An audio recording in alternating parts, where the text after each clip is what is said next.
Hi, I'm Melissa. And I'm Ammiel. We love video games and movies, and we love talking about them. So we are hosting a new podcast where every week we choose one video game and one movie to talk about. We will go through each click and flick from beginning to end and talk about what we like and don't like. And then we will give you a rating based completely on our own opinions and nothing else. Ciao. The Click and Flick Podcast. Click and Flick, welcome back.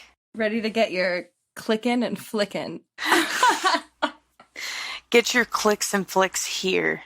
Yeah, folks. The best clicks and flicks are on right here. Yes, absolutely. So, do you want to start with the flick this time? Okay, we can do that and then we'll go on to the click. Yeah, because I have a lot to say about this flick. Oh my gosh. So do I. Can I tell you that I saw this movie in theaters. It was the last movie I saw before the quarantine. Really? So it was literally February, I think I saw it like the end of February, like very, very end of February. And then it was like 2 weeks and then quarantine in March, right? It was like the middle of March. Wow. So that's when it came out. It came out March 2020. No. It came out, I saw it really late. It came out in 2019. Okay. But I saw it late because I had seen it after it already was, people were talking about it and stuff. So I saw it in theaters in February. Okay. And then we went on lockdown in March. Sorry, I totally had like a brain pause like in the middle. You're allowed to. That's fine. I know that you're muting so that I don't hear like background noise and stuff. But when you cut out, it like cuts out all the noise and I'm all, You're like, what happened? I have like a small panic attack. Oh no. Okay. And I'll refrain. Did it cut out like totally? No, I mean, if there's something going on that you need to mute, no worries. Okay. But, okay. So this movie, Uncut Gems.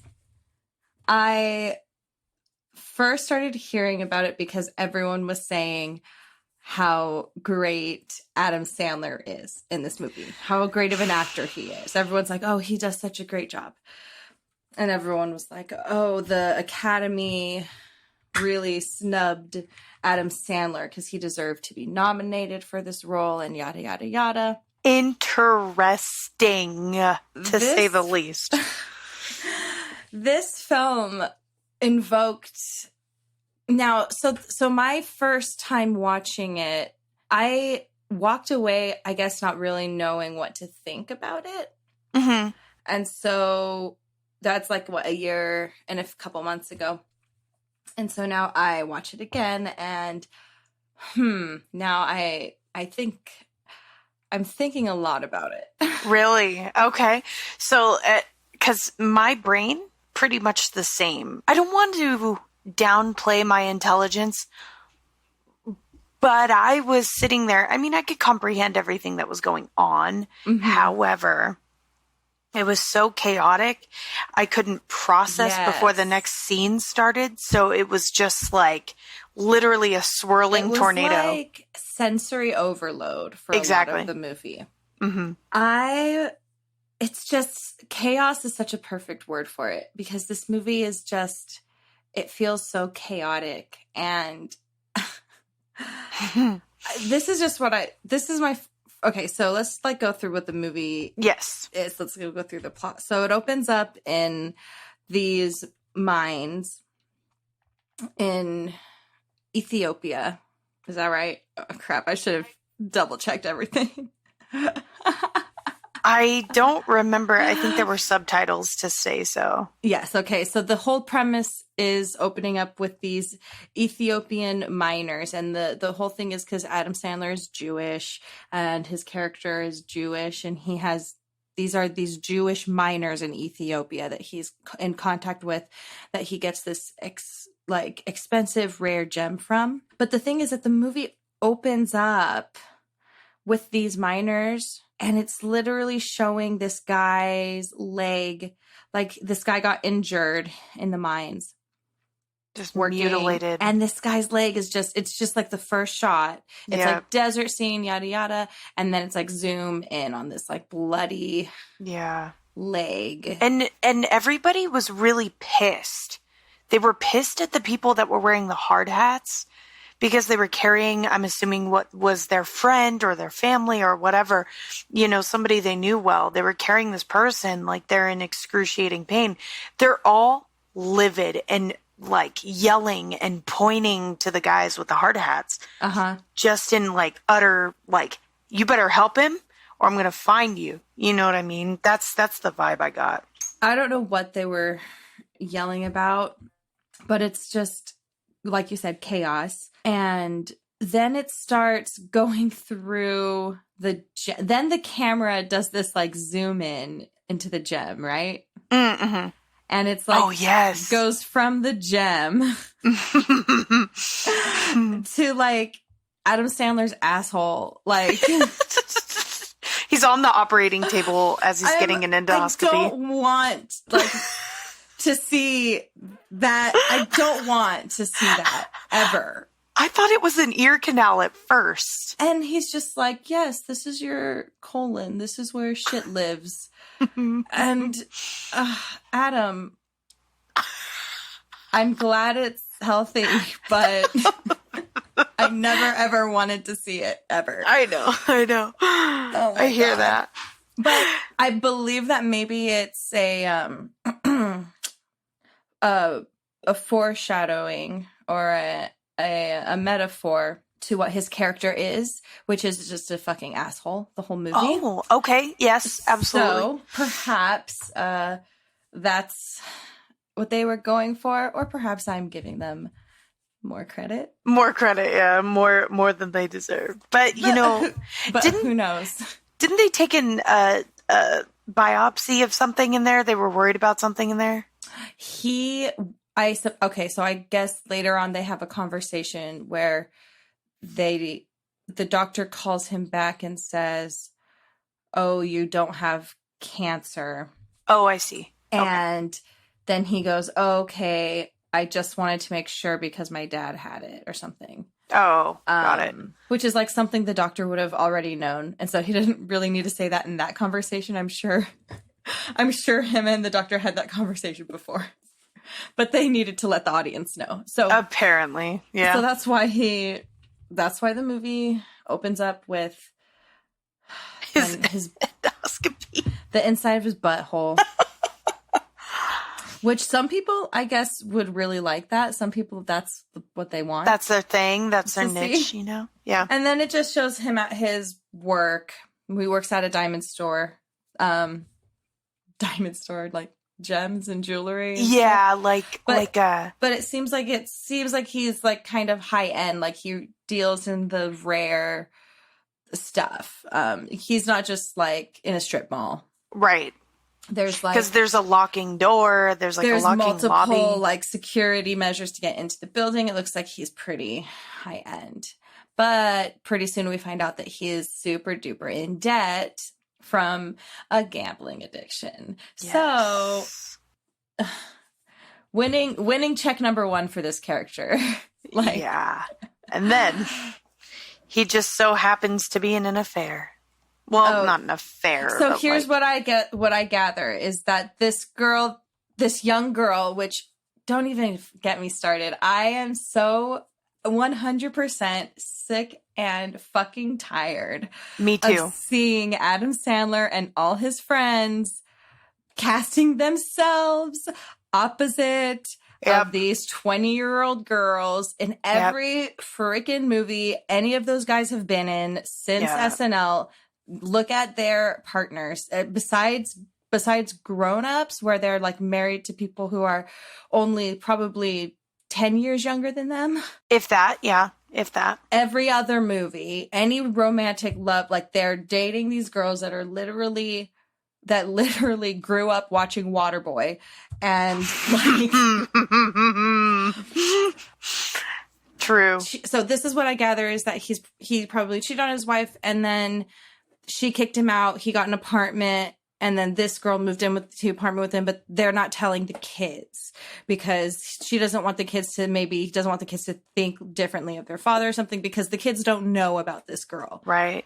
But apparently mom, I think mom does. Yeah, she's like accepted it now. Right. Like she's so over him, which is like good. Like she's my favorite character. And I love Idina Menzel. Me too. I always like from everything.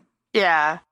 She always plays like a strong woman who is just like not there to take people's shit. Yep. But you know what she did though? That's so the scene where he comes home and she's like, go upstairs, go to bed with your son. See, I don't know why this rang such a bell with me, but when she was like, go up there and say goodnight to your son, and he was still awake, and Adam Sandler was laying on the floor next to his bed watching the basketball game because of his gambling addiction. Uh-huh. And his son was just like, bro, like, I know what you're doing. He's sitting up in bed, like, watching him. I was so heartbroken. And then she yelled at him to go upstairs. But then when he came back down, because she was watching TV, he asked her to put on the game again in the living room. And she was just like, fine. I don't know why it irritated me so much, because I wanted to light his ass on fire.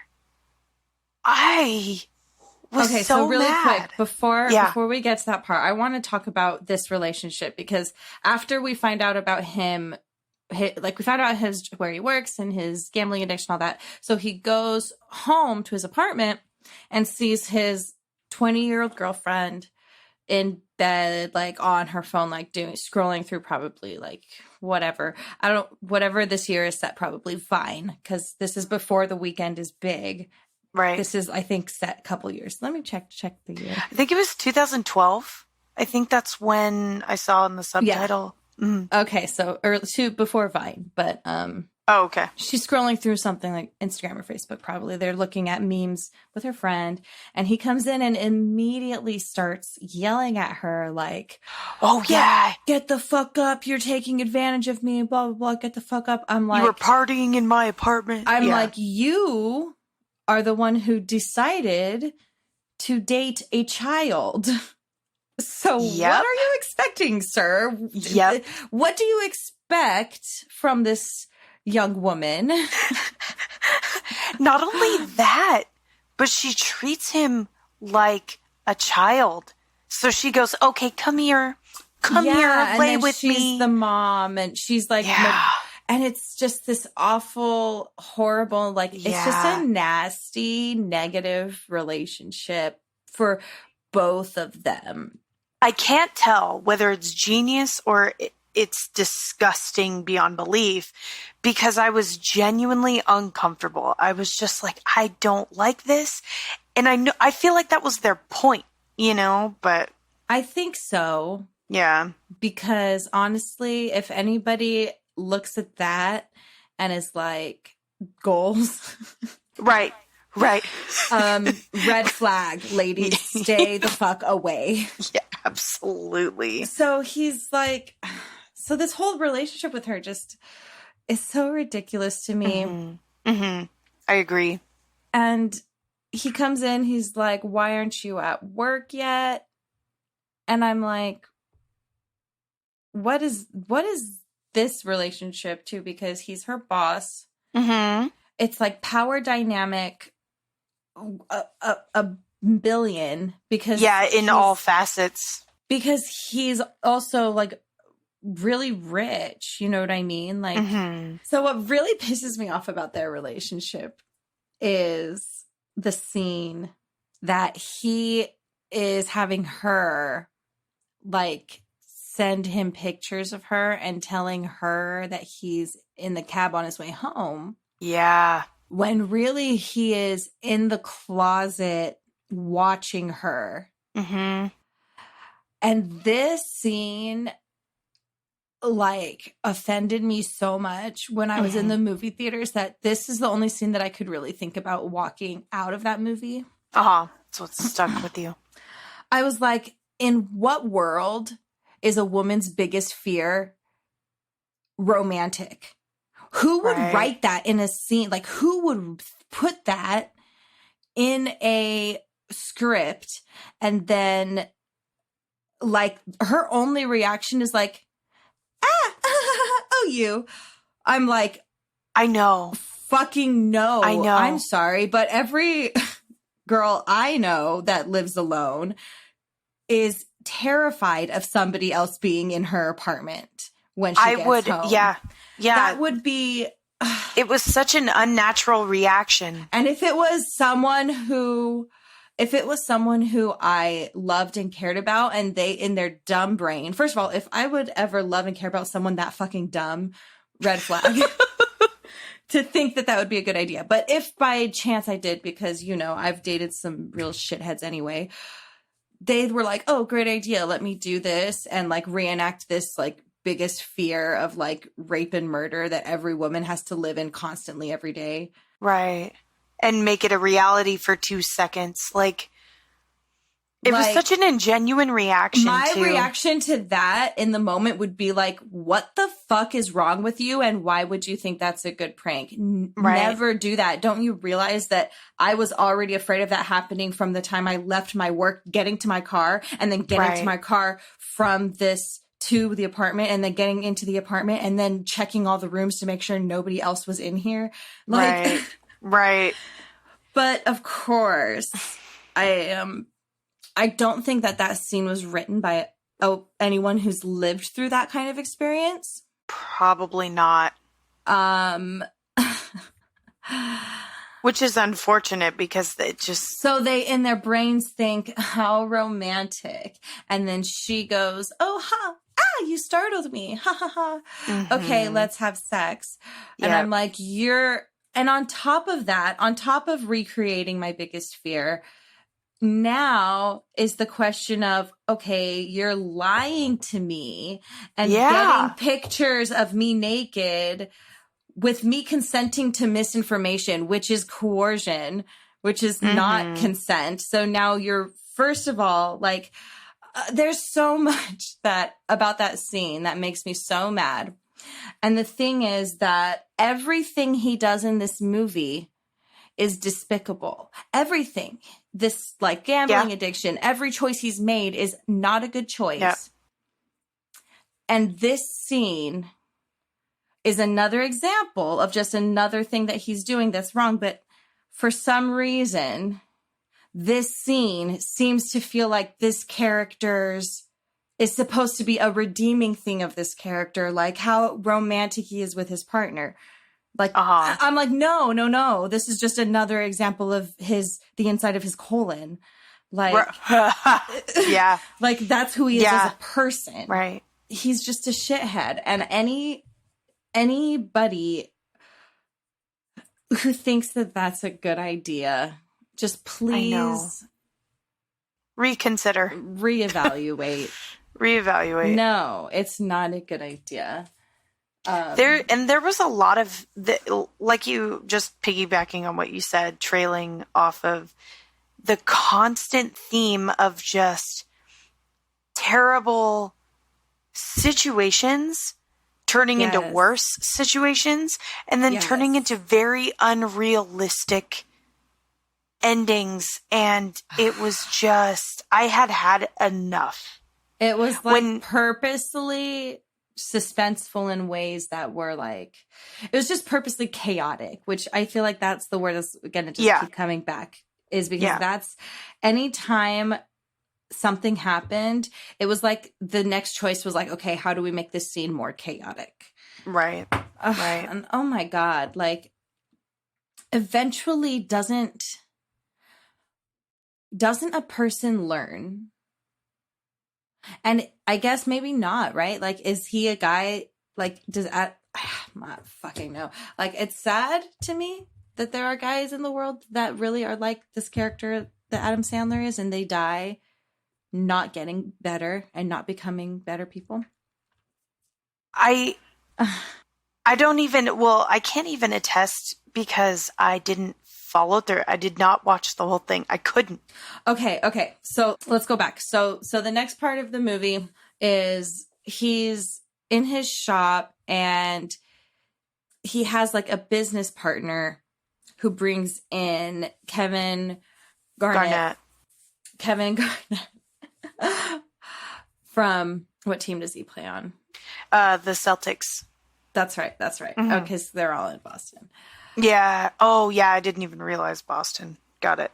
Okay. So Kevin Garnett, and this is like the main plot, like inciting incident, basically. So he ends up falling in love with the gem that came from Ethiopia.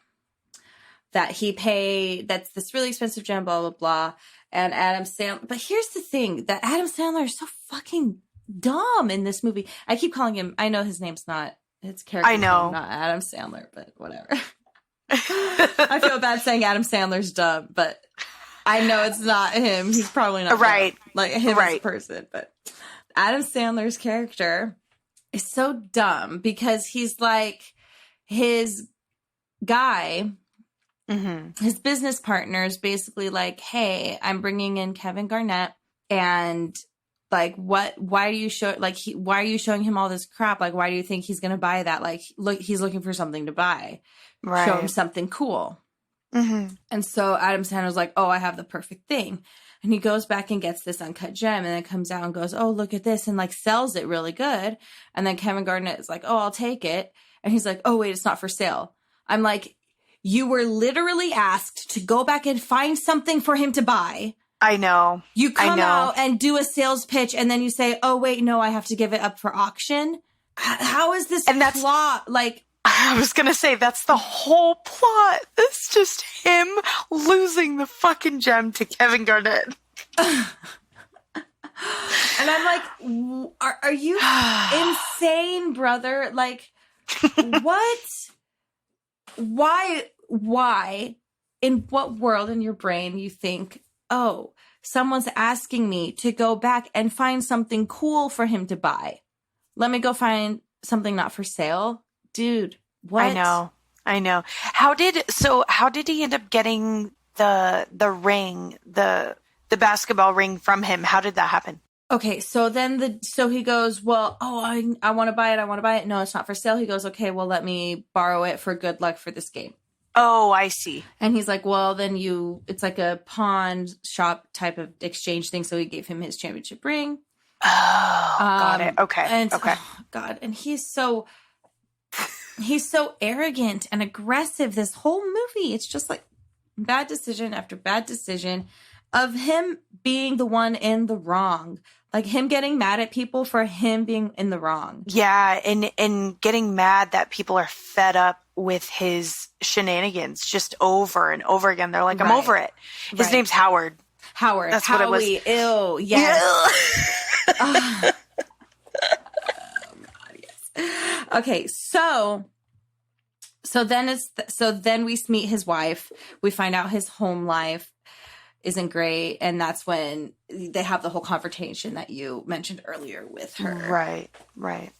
The basketball game and everything. So that whole thing, him and his wife, she is like done with him. Yeah. And that's what I like. But what makes me so exhausted is looking at her character and thinking about how many fucking years she was putting up with his bullshit. With 3 kids. I am exhausted for her, thinking about him like lie after lie after lie and just like gambling away all their money and getting into debt. She probably is just like so fed up.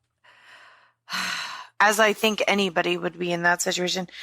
And, props to her character being willing to put on a face for her kids because her kids their kids don't already like him. Right. And you can see it. It's evident. I mean, the boys are a little bit more resilient, but the girl, the oldest. So the scene with the daughter kind of made me, it just like kind of reinforced to me that, okay, I'm wondering, because the way the daughter came in and he was like, "Are we okay?" And she's like, Yeah, like, what are you talking about? "What are you talking about? Like, whatever." I couldn't tell if her responses back were like sarcastic enough in the sense like, I am mad at you and don't want to talk to you because I know what you're doing. Or if they were supposed to be like, because that's at certain points it seemed like that, but then it would follow up with something she'd say that make me feel like, wait, is this character supposed to just be like, is she just passive and she's supposed to be just like a teen girl who's like disconnected and on her phone? Because the reason I say that is because none of the things are like so like poignantly sarcastic to him that it feels like, it just feels like it's always almost getting there. And I'm like, is it passive or is it passive aggressive? Right. And then when she's leaving, she's talking to her friend on the phone again. She's like, anyway, so you know how I have a resting bitch face? I'm like, okay, so is that confirmation that the character is just supposedly supposed to be like that and she's just being passive? Because in that case, I don't buy that interaction with her dad because she would be pissed at her dad. Right. Right. And I feel like with how expressive her mom is, as a teenager, if she was mad at her dad and knew that, like, the sarcasm, I feel like could have seeped out stronger to reinforce that she is mad at him specifically, and she's not just a passive teenager to everything. Because even the mom didn't really have like anything to say about whether she's like that all the time, or she's like that because of you, or like the mom didn't clarify like whether or not this is normal behavior for the teenager or. So that scene made me like, what is this dynamic? But the truth is, it didn't matter because that was the only scene she was in. So wow, there's no other. I didn't know that. He doesn't like really interact with her again in the movie. So like her relationship to him doesn't matter. Wow. So I guess superficial. I guess that's just going to be up in the air for us to wonder. So yeah, that's I also feel like, not to give theater kids again a one up, but because she's in theater, that's true, because this interaction happens after their play. So so I guess at their play, he's like sitting with his wife and they're talking like with the other parents as if nothing's wrong or whatever, and they're not telling anybody. He's also preoccupied too, I think, on his phone or something. He's like texting or something and looking at whatever, his own, making another bad decision. He gets kidnapped from the play. He ends up going outside. He gets called outside for some reason. Maybe it's these people who were like, we need to talk or whatever. I don't remember what the reason. Is that why? Yep. Yeah, the people that were after him because they were sick of his shit. He owed them a lot of money. And they'd been following him. They'd hit him up a few times. It's these people who we found out we see earlier. It's the same people. They end up like kidnapping him a little bit, driving him around, like getting him scared, beating him up, stripping him naked. This is the point where we find out that the guy who he owes money to is his brother-in-law, right? So now we know that, now it's like in the family too, and yada yada. So now he's pissed, like obviously, because now he's also cheating on his sister, or is it his wife's sister? I can't remember. I can't recall because, again, hecticness, chaoticness. I know, it was so chaotic, and honestly, I didn't. I know. It's small details that. So all these little things, and he ends up, they strip him naked, lock him in his trunk, and he calls, oh my God. His wife. He calls his wife, who has the best moment in the whole movie at this part. And the best moment is when she's running out of the school. So he calls her and says, hey, I locked my keys in the trunk. Can you come pop it so I can get them? And she's like, so she runs out, but she's like in high heels. So she's doing these like little run steps, and her arms are just like straight out in front of her, just slightly bent. And she's like, kind of shit, like shimmying back and forth as she runs. And it's just the funniest, like, honestly, highlight of the movie. I'm living for the way Idina Menzel is running out to the car in the parking lot. I needed to see her more in the movie. Yes. And she pops the trunk open, sees that it's him naked, and immediately you see, like, oh my God, you see the years of betrayal come into her eyes once again. Yeah. And immediately she's like, this is why I'm fucking done. Yeah, and then just walks away. And she turns around and she does the same run immediately back. That's right. That's right. She just is all... She's just like huffing. No time for this man and his shenanigans. Yeah. So then after that is when he has the confrontation with the daughter. And I stopped the movie shortly after this, close to it. Okay. So after he has this confrontation with the daughter, then he ends up trying to get the gem back from Kevin Garnett and from his like business partner who is friends with Kevin Garnett. And he's like, okay. And they're not business partners. I keep saying business partners, but they're like, he's just like a pawn. He's kind of like a pawn to him. He's like a vendor, maybe. Yeah, is like there the we go. Best that you maybe. So he just like finds people to like middleman. Yeah, that's a good way to put it. So he's trying to talk to him and get this gem back from Kevin Garnett, and he's trying to. So he meets him at this concert. So this is in 2012, and so The Weeknd, who's this up and coming artist. Yada yada. Everyone's like, "Ooh, wow! There's this new guy called The Weeknd." Yeah, this movie came out in 2019. Yeah, and so it's like so. So funny, I can't even explain the feelings that I had because it I was makes just me wonder how many people is like The Weeknd their first choice, or did they try to get like someone. Like someone else who popped off big, like, yeah, there's like, this new artist, Lil Nas X. Right. And he was like, no, I'm not doing that. But like, I wonder how many like people they like went through before, or if The Weeknd was their first choice, because then, hey, good for them. Yeah, you know? True. But so they're at the concert for The Weeknd, but it's in this like small club. And Adam Sandler's child bride is the, like, she's like his friend who's like did photography for him and stuff. And so she's like in the bathroom with him and he's like saying shit to her like, oh my God, I want to fuck you so bad.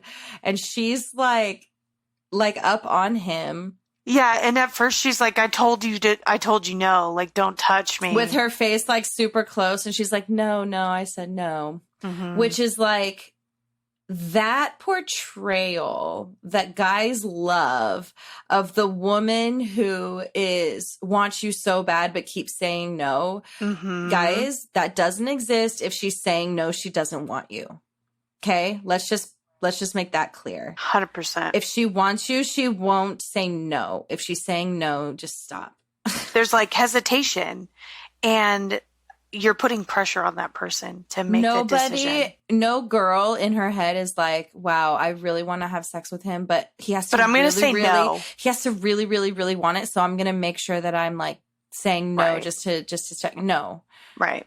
And if that, I mean, in the case that is what that woman is thinking, just leave her alone and let her find a therapist because she's been hurt too many times by guys like you. And so she thinks that's all she can do now. So yeah, be an activist with it. Be proactive. It's time we stop writing scenes in movies where the woman is on top of the man, wanting him, clearly making physical signals of like advancement and saying the words, no, I don't want to do this. This is ugly and dumb. I don't like it. Unless it was a movie that it was appropriate for in order to express that situation, not for comedic purposes, not to put a fill. Not to romanticize it. Exactly. It's just not. But the way that the movies anymore. portray it of her, like, with her physical language is saying, like, all of the moves of yes, wanting it. And then with her words saying, no, I told you no. And she said it like 6 times, not just once.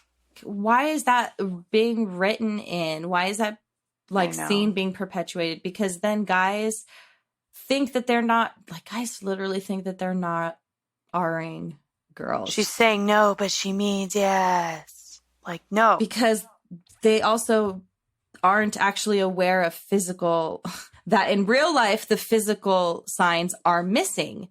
And you're just hearing the words no. So, but this girl's obviously messed up. Yeah. Her life is obviously in the wrong direction, in the wrong spot. She's, I feel like, been used so many times. Like, she's in a relationship with an abuser. Yeah. So that can only show herself, like, right. I feel like I want to rephrase that a little bit. It's not like her, like there's something wrong with her, but being in a relationship with an abuser can make you so, right, like, question yourself. And she's probably been gaslit for her whole life. I just feel like her decisions aren't really her decisions in this movie. And it's very apparent. It's very apparent in the first couple of scenes that you see her in anyway. And same with the closet scene. Like, it's exactly. Very apparent. Yeah. And same with anything, because then he walks in, he finds her in the bathroom, and then he comes out, yells at her, screaming, yelling, blah, blah, blah. You slut, you skank. I never want to see you again. It's over. I want you out of the apartment. Yada, yada, yada. And then he goes home. And then the next morning he calls her and is like, where are you? Where are you? Why aren't you at work? Is what he said. You never wanted to see me again. That's where I am, not seeing you. And so his, like, and then he gets mad at her for not being at work and hangs up on her, yells at her again on the phone, hangs up on her. So it's her fault again that he's making bad decisions with every part of his life. Yeah. And he threw her smoothie on her. When was that? Like, so she at some point she ran to work finally after he yells at her to, like, make things better. But she had a smoothie and he's like, "Oh, you stopped to get a smoothie. It's not important to you," and throws it on her. Wow. I didn't know that happened. I must have stopped it right there, or at least before. It's like in the middle of the movie, so it must have been right. You must have just, like, missed it. Because at this point, then Kevin Garnett had shown up back to Howard's work to give him the opal back, but he wanted his ring back in return. Mm-hmm. But he didn't have the ring because he pawned it. Howard had pawned it. And so it must have been, that scene was after that, huh? Mm-hmm. Mm-hmm. Got it. So that happened. So he wanted his ring back, but Howard pawned it. Yada, yada. So. And he was like, "Bro, I don't have your ring." So then later on, and this is then the scene that I want to talk about, because later on, then again, he's at family's house. It's a family, I believe it's Passover, because they're going over the plagues of Egypt. So I think that the last one is the one where they do the blood of the lamb's blood over their door, and that's like the whole Passover thing. So I believe they're celebrating Passover, and it's like the whole family's there. So he's there with the mom, and since no one knows they're getting divorced yet, everyone's like, "Oh, we're putting on this fake show for everybody." Got it. Oh, and no. So Idina Menzel, as beautiful as she is, this character is like, "Oh my gosh, I still fit in my bat mitzvah dress." So this scene is written for Idina Menzel, and the dress that she's in is literally like, it's Oh no. The top is like cut like a woman, but then it's like short skirt, like above her knees. And I'm like, is that supposed to make it look like she grew taller since she was 13? But also like she's a woman now. So her body is a different shape than it was when she was 13. Right. And it wouldn't have been. I'm like, okay. So if there's anybody out there who's had 3 kids and still fits in your bar mitzvah dress, let me know. Bat mitzvah dress, let me know. And maybe I'm wrong. But I'm looking at the dress right now. This plot line of, so she still fits in the dress, yada, yada. And then he comes in and sees her and is like, did I make a mistake? I love you. Should we be together? Get out. And she looks at him and just literally starts laughing, like laughing in his face. Really? And she was like, you are the most annoying person in the whole world. You're a joke. I hate the way you look. I hate the way you sound. I hate the way you smell. I hate when you're in my life. Oh. And she just like laughed at him. And I was like, yes, I'm living for it. I will continue to rewatch this movie for that scene alone. You just watch Idina Menzel's scene. Yeah. She's the only reason to watch this movie. So she just basically is like, are you even? But the fact that he is like, that he looks at her and is like trying to be all sincere, and he's so fucking lost. Like, he is. Dude, you're never going to be happy. He's never going to be happy, my friend. And it's just sad. Did it ever conclude, like, or even remotely touch on why he is the way that he is? There's no, like, backstory. There's no, like, when he was a child. There's no, there's no meat to the bones. There's no, there's no explanation for why he's what he is. He's just a regular guy. Like, this can happen to anyone. This? You know, it's just, he's just had a bad day. So it's just bad decision after bad decision. Finally, everything starts piling up and catching up with him, right? Right. So he's like, this is the day of the auction. I need to get it to auction or else they're not going to sell it. So I need to get it back from Kevin Garnett, but I have to go get this pawn and blah, blah, blah. Mm-hmm. And sorry, I keep getting lost because this movie is so chaotic that trying to relive it again. I'm just like, so what? So when was that again? But no, I get it. I completely get it. Okay. So day of the auction, they're saying, like, where is it, dude? And he's like, and then he's trying to pull this shit with the auction people who are professionals. They're not going to take your fucking lies, your manipulation, your misinformation. Like, and he's like, oh yeah, I have it. I'm looking at it right now. And she's on the phone like, I need to be looking at it. What the fuck do you mean you're looking at it right now? It needs to be here. Today's like, he's like, I'll get it. And she's like, it's either get it here today or it's not happening. So he finally goes down to Kevin Garnett to get it back, but forgets the ring and is like, oh, I left it here, blah, blah, blah. I promise I'll go get it. But first he comes in yelling at Kevin Garnett, like, and the team, like, I need to get that opal. I need it right fucking now. He got blah, blah, blah, blah, blah, blah, blah, blah.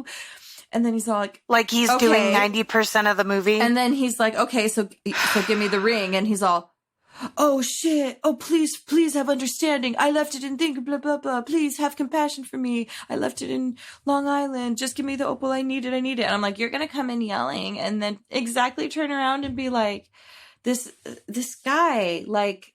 And so he eventually gets it and he's like, okay, you can come. Kevin Garnett wants to buy it. You can come buy it from the auction.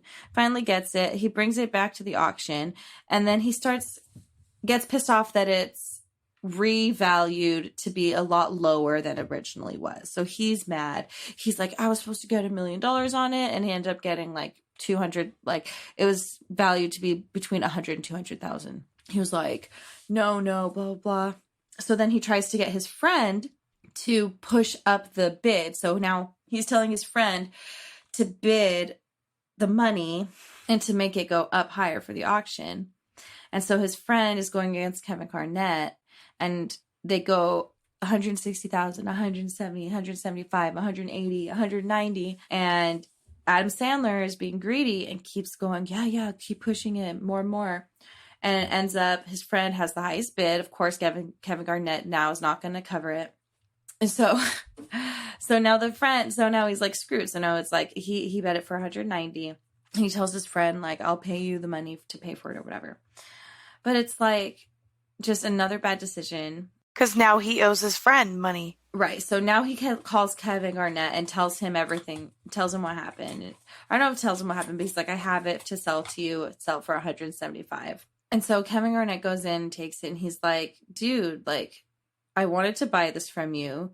You were like, no, it has to go to auction. Then you have someone else come and bid against me, and now you want to sell it to me. And he's like, so he like buys it from him, and he was like, how much did you pay for this? The deal's over. Like, it's mine. Like, I bought it. Just tell me how much you really paid for it. And Adam Sandler's like trying to be like, well, it's not just money. It's like months of my time and my work and fighting and blah, blah, blah. He's like, just be straight with me. How much did you pay? How much? And he was like, he ends up saying like, oh, I paid 100,000 for it. And he's like, so you paid these miners in Ethiopia $100,000 for something you thought was worth $1 million. Like, he was like, wow, you don't see anything wrong with that. Right. And Adam Sandler is like, well, $100,000 to them is a lot of money. And Kevin Garnett's like, but $1 million is more.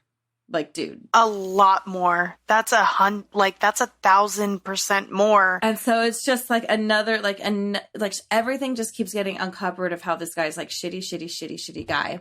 So he has this money, and then he starts like talking to Kevin Garnett about it, and he's like, well, I got to do what you got to do. And, you know, I'm like you, and you want to win by 30 points, right? Not just 1 point. So this is my game. This is blah, blah, blah. And he's like, oh, and then he starts like talking in circles and starts going crazy and is like, I know that you're like me and I'm winning today and you're going to win today. And that's what I'm going to do. I'm going to spend all this money. I'm going to bet it on you and blah, blah, blah. So he took all of the money that Kevin Garnett just paid him for this stone. And then while he's in there doing this exchange, the goons come back to the store and are trying to like catch him, but he's in the back office and he's like, don't let them in. So he ends up getting them in the, like, I think they're getting them in like the glass door. And locking them in there at some point. But before all that happens, he has his girlfriend go over and like he sneaks the money to her so she can go place 170 whatever all this money on Kevin Garnett, and wow, the Celtics to win. And it's so much right here at the end. It's well, because it's trying to conclude so many open ends. So then everything's piling up, and she goes and places the bet in Vegas, and Kevin Garnett goes and plays the basketball game, and these guys come in, and the goons Adam Sandler ends up locking them in the like security booth before it enters the store, and he locks them in, and it's like hot and like they're like suffocating in there, and he's like, I'll let you out as soon as the game's over, and he's like, I'm betting on this game.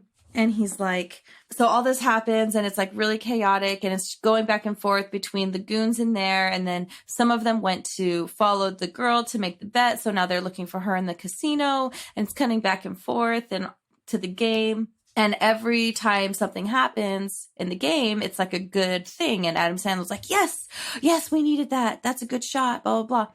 And it's going up and up and up until the end of the game. Finally, the buzzer rings and everything. Celtics win, and Kevin Garnett made all the points and all the rebounds and yada, yada, yada. And he makes all this like huge bet, wins, and makes all this money. And so everyone in the casino now starts like, oh, wow, this girl made a huge bet and won all this money, blah, blah, blah. And so the goons are looking for her, and he ends up now letting the guys in there in the little hot box room that they're like, oh my God, I can't believe they won. Wow, he really did it. He made all that money. Like, hard work and persistence pays off, like, kind of idea. And the music is like, like, it's like crazy, right? And he unlocks the booth to let the goons out. to be like, oh, we're all friends now because I won the bet. And the main goon immediately walks out, opens the door, walks out, and boom, shoots him right in the head.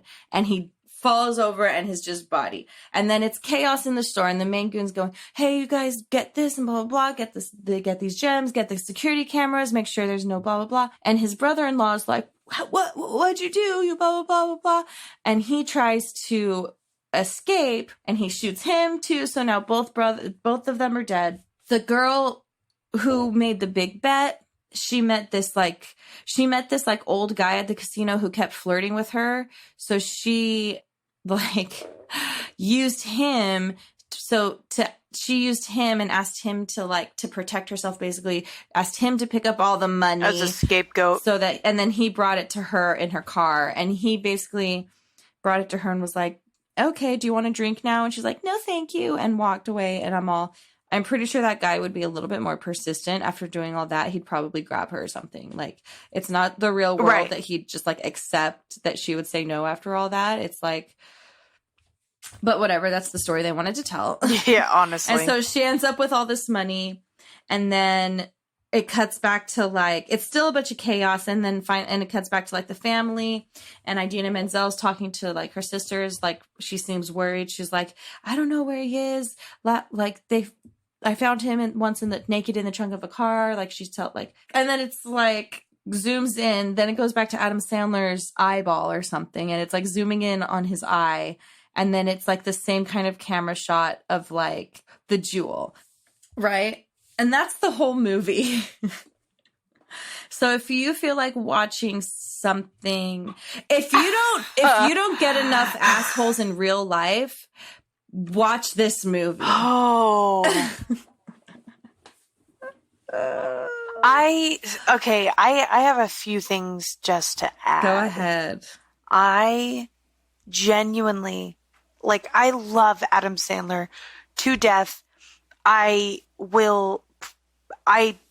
adore him. I really do. I grew up with his movies. His humor is very similar to mine. I don't want to watch him be an asshole. I don't want to watch him be the bad guy. I don't want to watch him be an asshole, but I also don't want to watch a movie where every twist and turn in the movie is a constantly terrible mistake. Just everything he's done, everything he did in that movie was just why?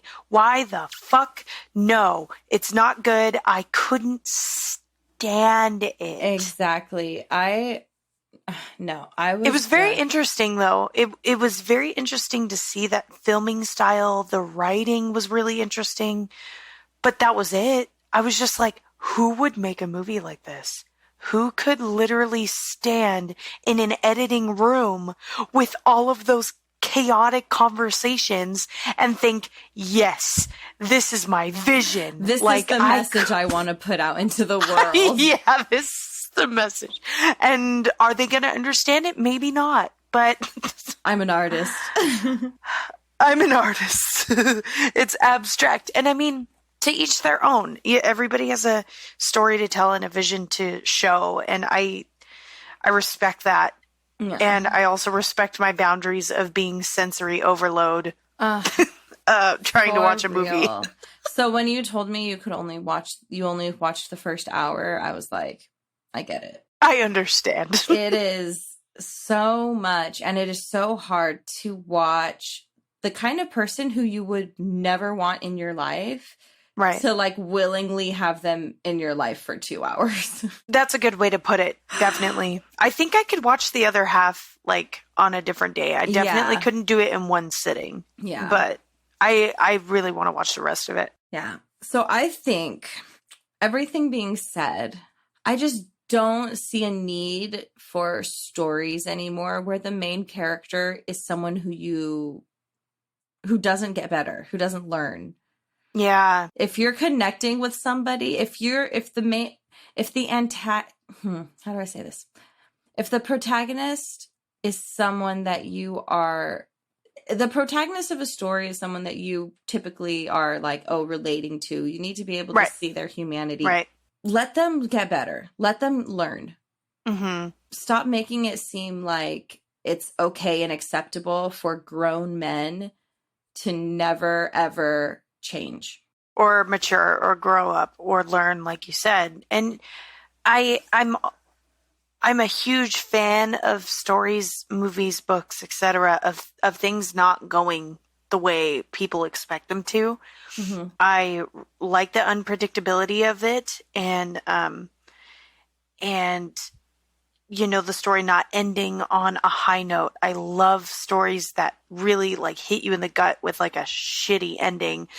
Right. Not shitty like shittily made, but like shitty as far as what the result of the story ends up being. Right. The problem with this movie is that there's never a moment where he looks at the situation he's in and thinks, oh, look at where my actions have gotten me. Every situation he's in is like, this person did this and now it's affected me this way. Now it's my repercussion time. I'm like, no. Yep. You're mad because you had this like master manipulation plan to get everything you wanted if everyone else acted in the way you wanted them to. But guess what? Life is not like that. And yeah, especially not with people's money. Like from every movie in the history of mob movies, you never get a good ending if you're messing with people's money and life. Like you don't. I'm sorry. No. And it's like, he never once was like, took any kind of responsibility for the situations he was in. It was always either somebody else's fault or like, how could this happen to me? This random circumstance. Oh, I don't know. Maybe because you keep lying to people. Maybe because you keep doing really shitty things. Like spending money that you owe other people on gambling. Like, maybe take some responsibility. Mm-hmm. Mm-hmm. There's a lot to learn from it. So anyone out there who's like him in Uncut Gems, take this as a crash course. As a crash course of what not to do. Thank you. Yeah. Thank you for coming to my Theodore conversation. Yeah, it was a good movie to choose because I feel like there was a lot to say about it as far as what it had to hold, what story it had to tell. I think in total, I'm going to give it 3 flicks. One flick is for just like originality of the script because like you said, even though it was very chaotic, it is very unique. Mm-hmm. And two of the flicks are going just for Idina Menzel's run. One for each run. One for each click, clack, click, click on one leg. I'm honestly, I don't want to give it 1 flick, but I'm going to give it 2 flicks. 1 for Idina Menzel and 1 for the attempt. They tried. And it just overall, it was such an unenjoyable experience, like for me to watch that I couldn't even finish it all. So I don't want to give it 1 because I want to save it for something that's like seriously bad. And I don't feel like this movie is bad. Yeah. It's just not. Yeah. It's not what I thought it was going to be. Yeah. It's not. It doesn't evoke any emotions that make you want to go back and visit those emotions. Yeah. Mm-hmm. Exactly. It just made me angry and exhausted. And anxious and it was a blur. So yeah, that's what I say about that. Anyway, let's move on to the click. Yeah, the click. Okay, so this episode's click is going to be Wind Waker, a Zelda franchise video game. I'm so excited. Me too. This has to be hands down my favorite Zelda game, and I will explain why. I got my first gaming console, which was the GameCube, to myself when it was after my dad had passed away. So I was invoking like a lot of childhood video gaming experiences. So that was the first game I got to play, and it got a lot of shit because of the art style. It was not the typical Legend of Zelda art and gameplay. So I learned a fun fact about that, about a reason, like a reason why people were expecting different art style. So Space World 2000 was a Zelda demo that came out for GameCube. Oh, weird. As a demo. Weird. And that had a lot of realistic art. That was very realistic artwork. So people, when the demo came out, people thought that was a scene from the next Zelda game. So they were expecting Wind Waker to look like Space World 2000. That makes sense. When in fact, Space World 2000 was just always meant to be a demo. By itself, yeah. It wasn't ever intended to be a scene from the next game. Okay. Yeah, because I remember when it came out and I was asking people to play the game, they're like, no, it is the ugliest game, you know. But it's really not. It's not. It's a stunning game. Cute. Mm-hmm. And now that's one of like the more popular styles when you look at fan art for Zelda. Exactly. Is that people change their minds. I appreciate that tidbit of info because that's something I never knew. That is so cool. So to start the story off, you start as Link and you wake up at a watchtower by your sister, which I think is really unheard of in the Legend of Zelda series. Link didn't have family, so people were like, yeah, okay.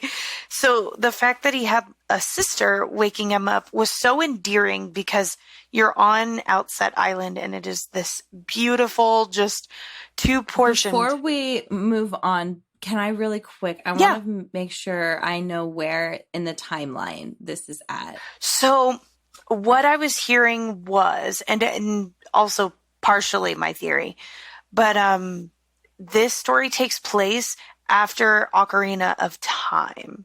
After Majora's Mask? And I would assuming Majora's Mask as well. However, I don't know that tidbit. Don't hold that to me. Let's see. I'm looking at a timeline. Yeah. Feel free, please. I would like to know. They're all kind of not good. Okay. So after Ocarina of Time, it breaks off into different timelines. And Wind Waker is in a separate timeline. And so it's not after Majora's Mask, but it's right after Ocarina of Time. So it's like a different timeline and would be around after Majora's Mask, but not Majora's Mask didn't happen in this timeline. Does that make sense? So like the time frame is after, but Majora's Mask didn't happen in this time. Okay. But it's also broken into categories of the hero is successful and the hero is defeated.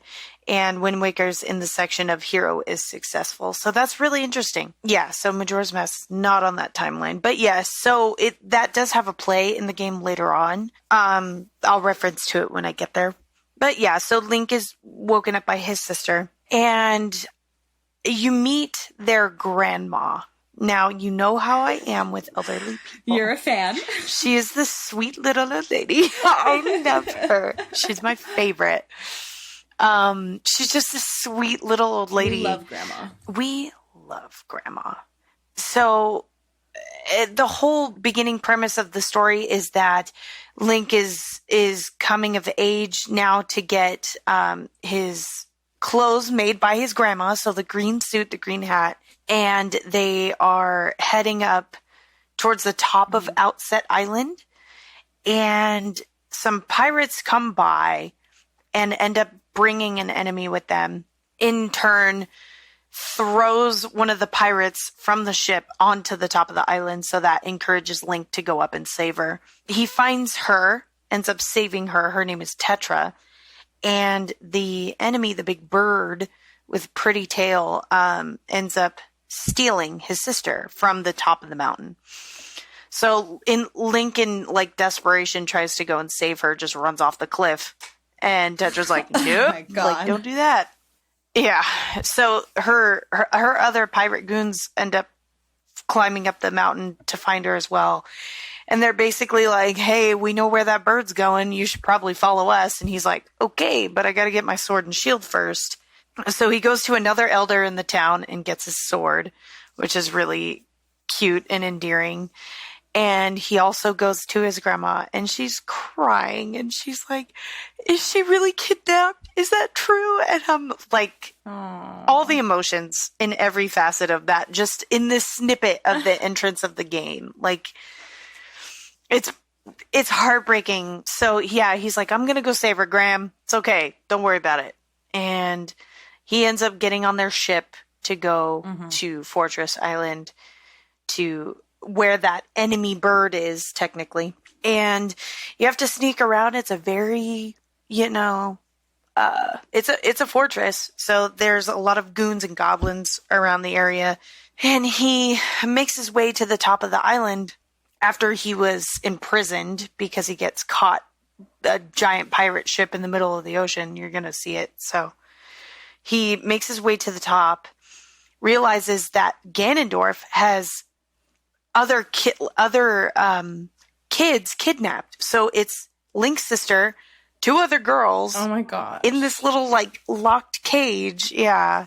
So he's like, don't worry, I'll save you. And Ganondorf's like, no, get rid of him. He talks to the bird, and the bird just picks him up, flings him into like non-existence almost. But he ends up waking up in water in the ocean. And this boat, this red boat with a lion's face on the front, finds him, but he has no sail. So they end up drifting towards Windfall Island. In this timeline, the reason why it's all sailing is because Hyrule was flooded somehow. Yep. How? I don't know how it came to be flooded. I don't remember. I wonder if I could look that up. So it's after Ocarina of Time. Or if they even had if it just like somehow was flooded, or if they even have something that's canon. Right. The Great Flood. Turning mountaintops into islands. Yeah.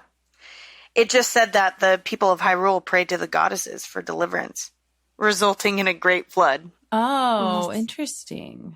Yeah. From Ganondorf? Yeah, basically. Interesting. Interesting, yeah.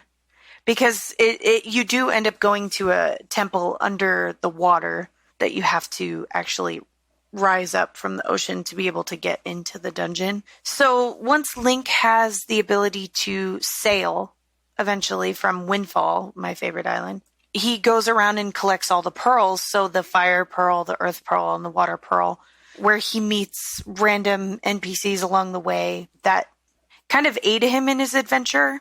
Some with wings.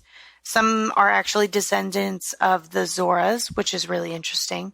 So as he finds all of those pearls to make the cool Zelda thing happen, as what I was, reading about, he progresses into another quest to find the rest of the Triforce in order to restore basically the King of Lions, basically to restore Hyrule and to kill Ganondorf, basically. But the game was just so aesthetically pleasing. At the end, it does get chaotic because of the Triforce. There's just so many maps you have to get and so many, random quests that take you one way. And then you're like, oh no, I can't get into that island. So I got to go to the other island. It's a lot, but I think that's part of the fun of that game is just finding out the adventure, because you have this giant map the whole game where you're sailing to island, and you're basically charting an island or islands in Hyrule that are uncharted. And it's to me, there's no greater game than to be able to like explore your own world. That was so like unheard of, to have like an open world almost. At that time, it was like 2003, something like that.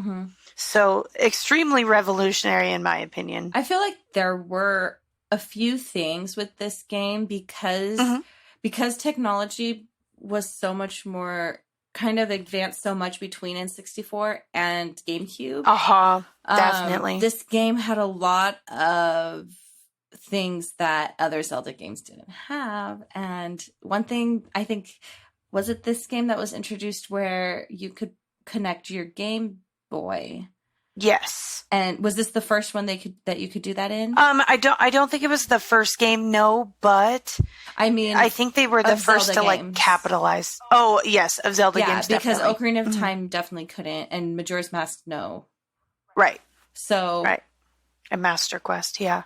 Yep, it was to introduce Tingle and his escapades that you can go on within the game, which I did. But then you could have, like, if your cousin was over or whatever, they could play with you, and it would join you. They would join your game without really like affecting like the main plot line or whatever. So that it was just like you would still have your game, but then if someone else was playing, they could play with you. In theory, yeah, they didn't have a character or anything that they could like show on the screen or show on the Game Boy. I think it was to find Tingle's hidden treasures and like other maps and stuff. But that's kind of like a revolutionary idea. 100%. I had it. It was amazing. It was kind of like the first like local play. Yeah, like before the DS. Because once the DS came out and that local like chat came, it was just great. Yeah, it was called the Tingle Tuner. Yeah, super cute. Yeah, it says comes equipped with its own map, less detailed than the normal one in game. This map automatically upgrades itself when Link enters an area of the Great Sea. Cool. I haven't played the game in so long. I have my GameCube. I should. I need to plug in my GameCube. Yes. I just moved, so I have to set everything up. Do it. And so, sparing the details because it's a very long, like, lengthy process, but in part of getting the pearls, you end up going to the Deku Tree Sanctuary, if you will. The Deku Tree is under a mountain because the earth is flooded. 100 years. 100 years. Since the Ocarina of Time. Yes. And so you do go in and you talk to him, which is fantastic, but all of the villagers in Ocarina of Time had turned into Koroks. That's the evolution of the storyline from Ocarina of Time to Wind Waker. But they turn into little tree sprites that talk, and they're the cutest thing in the game. Oh my god. Yeah, and then Makar is like the main tree sprite main Korok that you end up searching for and looking for and use him in your travels. But Wind Waker also in the Deku Tree level end up introducing the leaf that you can fly with, which was unheard of in any Legend of Zelda game. It was also revolutionary. And he does get the Wind Waker, the wand, to play music to control the wind. And fun fact about that is that was also, it is revolutionary because they were able to use that technology because of the GameCube. Yeah. So there weren't a lot of like wind effects in other games. There weren't any things that had to go along with using the wind because that effect just wasn't as easy to do until the GameCube. And the C-Stick was always the C-Stick to me, because not very many games utilize the C-Stick besides using it for directional purposes. So it was really cool to see a game utilize the entire controller. It was nice. But yeah, the game is so underrated. I know a lot of people recently in the past couple of years have been like, okay, it's not that bad of a game. People were coming around to it again now. Yeah.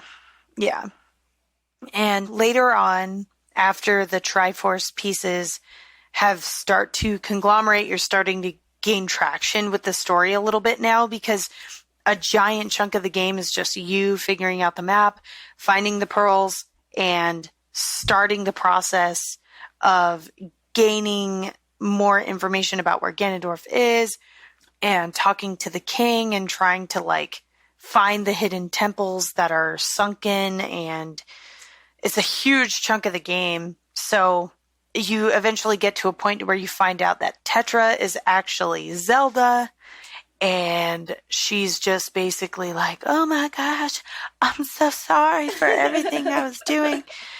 But not necessarily, I wouldn't say necessarily a damsel in distress, because she was a dope pirate, you know, transitioning into the princess.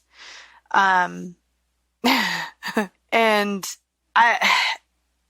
that to me was also great, because it wasn't like a Mario Peach situation. It was the typical Link Zelda situation, which made me happy. But yeah, basically the end of the story, your purpose is to protect Zelda, kill Ganondorf, find his sister. And once all of the puzzle pieces were put together, everything was able to be hunky-dory with the king, and he ended up making, you know, basically having more control over the domain again. And the whole entire Hyrule area was a lot more happy now. Rid of Ganondorf, which was nice. Does Ganondorf die at the end of this game? Or does he kills escape? him with a light arrow, if I'm not mistaken. Yeah, Wind Waker. Wow. Wand Waker? Okay. He has a wand. He does have a wand in this game. It's his instrument. It's technically the only one that's not a real instrument. Why was I going to say it was his muse? Why? It's his muse. That was like my jerk reaction to say. Yeah, so at the end, once the Triforce pieces are gathered, the king wipes away the traces of old Hyrule, and the Triforce vanishes, and as a result, the kingdom, Ganon, and Master Sword are washed away by the ocean. So he doesn't kill him, but the king necessarily wishes him away. So I guess there's plenty more room after that for games to be able to open up and still have Ganondorf in it. In that timeline. Right. And there's a really endearing scene at the end where Link and Tetra like sail away together. She's on her giant pirate ship, and he's on his tiny little red lion boat sailing away from Outset. It is just to be reunited with Grammy again. It was just, it was the best. We love Grandma. Right. Like, when I was a kid, I was like, I gotta get back to Grandma. Like, of course, I'm worried about the sister, but like, I'm also worried about the grandma. So. I think I'm just gonna say it. Zelda games are pretty good. Heck yeah. Did you finish, No, Breath of the Wild. I started that game. I have not I haven't finished it, but there's so much to it. Oh, it God. is another open world Legend of Zelda game. Oh, I was gonna say the one with the moon. Oh my God, I can't remember the name. The one we were talking about, not after Ocarina of Time. It was Majora's Mask. Thank you. Golly. No, I didn't. I didn't either, but that one, I played a good chunk of it, and I was like, game that I finished 100% was Ocarina of Time. I 100%ed that game. Very nice, as you should. I haven't even beaten the game. I've only ever watched, because when that game came out, it was my brother and my dad playing the game, and then as I got older, when it got re-released for the GameCube, I had it, but I was too young to still figure out the puzzles. I just wasn't as good at it. Like I had no patience. I played that game on N64 and 100% it. Then I got the remake for the GameCube and played it there, and then I got it on 3DS again and played it. So I've played it 3 times, but I don't know if I like finished it like I didn't finish it like Right. 100% all 3 times, but the first time I did, because I used to but the reason I did is because I used to, when I would start a new game, I would look up the walkthroughs online and I would print out all like 75 to 100 pages of it and sit there like with it like a book. Yes. And anytime I would get stuck, I would read from where I was at to like all the parts I've gone through and like find where I was at, and like then I would go back and read to see if I missed anything. And I was like during my escapades with Wind Waker, it was a crazy time in my life, but my cousin was very much a big part of my life. So back when we had home telephones, I would sit on the phone with her. I'd just be playing. We wouldn't be talking, but once I come across a puzzle or I didn't know where to go next, I was like, okay, I'm here now. Where do I go? Because I didn't have the internet walk either. You through it. Yeah. So it was a really good like memory, a good bonding experience with that game. And then the next game I sure. played that I didn't finish after Wind Waker was Phantom Hourglass, which is the sequel for Wind Waker. It's the next one in that timeline. Oh, okay. But you're also, it's because the same world, it's flooded. The Hyrule is flooded, so you're still on your ship. That is something I need to play. Did they ever re-release it for something else? It was made for the DS? Or I think it was made for the DS. I don't remember but it's definitely like the artwork is like 2D style, like Stardew Valley looking. Okay. Oh, I think I heard about it. I think I know what you're talking about. So I feel like there's no discussion on like, the artwork. Like there's no conversation about that because it's literally just nothing. Yeah. It's just a game. It's just, I feel like it was just like it's not talked about because it's not like, it's not like it didn't hit as big. It was just for a small, it wasn't even like a major console. It was like a handheld, you know what I mean? So. Right. Which not to like jump tracks, but that's a lot of Final Fantasy things too, is when they were made for like sequels or prequels were made for the PS2, even people were like, okay, whatever, like I don't care, you know? Right. So that makes sense. So, but Wind Waker, I love the artwork for Wind Waker. Me too. Me too. And the music was amazing. The thing is, because it's like cartoon Zelda, it makes it feel like it is more accessible to younger players. But the game itself, the puzzles and the the strategies and the everything about the gameplay is still a Zelda game. Absolutely. And the whole setup, it screams the franchise, you know, getting the pearls, getting the Triforce pieces, you know, evolving the Master Sword, like it's all of it. Which I think if Ocarina of Time had looked more appealing to me when I was a young kid. I mean, I did play it on N64, but it was scary. I was like, oh my gosh. Like, I was legitimately scared as a child of the, like, going out at night in the field because... That's so funny that you say that because I felt the same way. I hated going out, you know, where you go out into the middle of the map. And I mean, obviously now looking at it, the graphics are so silly. Like I know. But when you're sitting there seeing them for the first time, you're just like, oh my gosh. And it was like the same way with like Castlevania and it was scary to play those games. That's so great because you just brought back memories about that. Yeah, I remember distinctly being terrified of that. But then when Wind Waker came out, I'm a little bit older, you know what I mean? And it's like, right. If I was that age for it to look like cartoony, then I just feel like it just made it more accessible because there were probably a lot of kids like me who are like, I'm just not going to Yeah. play because it's scary, even though it's a fun game. You know what I mean? Right. It's just aesthetically pleasing. It was just all the islands had a story to tell. Mm-hmm. All of them were beautiful. The music was stunning, especially going into the Deku Tree like forest. Mm-hmm. That had to be one of the prettiest levels that they made out of the entire game, besides just sailing on the ocean. Oh, just so pretty. I was mesmerized by it as a kid. I think I will easily give this game, I'm going to say 8 clicks out of 10. 8 clicks? Easily.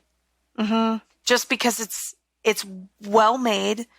The graphics never bothered me. And the story was something to be cherished, especially after Ocarina of Time. What would you give it? I agree. I agree with everything that you said on this game. I feel you. I feel like Nintendo does such a good job with their like franchises of keeping them like they care about the integrity of their franchises. I feel like. And they put a lot of effort. When like the new Pokemon game comes out or the new Legend of Zelda game comes out or like Mario or whatever, these fans have been loyal from the time we're kids, and the games remain interesting and like fun for us as we grow up because they've always been good games. They've wholesome, you know what I mean? Yeah. And even going into Breath of the Wild now, with how games have evolutionized just in the span of 10 years, which is minute compared to almost being 20 years since Wind Waker was released, almost. Wow. It's just, you're just like, it kind of keeps up with your interest and then even in your own life experiences, because Breath of the Wild is open world. There's a million things to do. It's hard to play as a child, like as a kid, but you can still play it and enjoy it as a kid. Yes. Even though there are a lot of aspects to the game that would not be. But it's one of those games that if you're a young kid and it was like your dad is playing it or your mom is playing it, you can easily sit next to them and watch it and be like excited and enthralled by it. Right. And not have to be like, go to the other room. I'm gonna shoot a sex worker or something. Like, I've never played Grand Theft Auto, but I've heard that's what you do. Like, that's the thing. That's Grand Theft Auto's selling point. Jesus.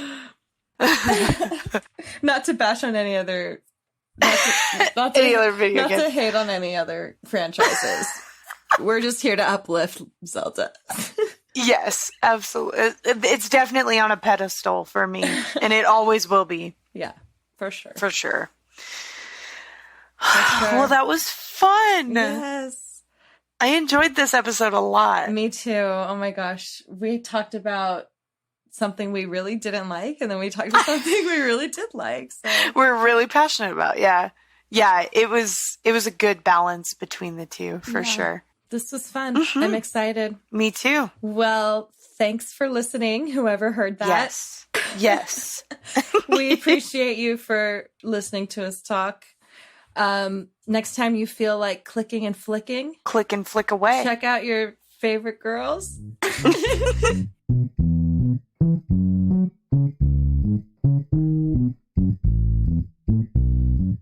Hey folks, thanks for listening and sticking around. If you enjoyed what you heard, subscribe and follow for some more click and flick content. If you'd like to hear us talk about your favorite movies and video games, you can send us your suggestions to clickandflickpodcast@gmail.com. That's click, A-N-D, flick podcast@gmail.com. We can't wait to hear from you guys. Have a great week, and we'll see you next time.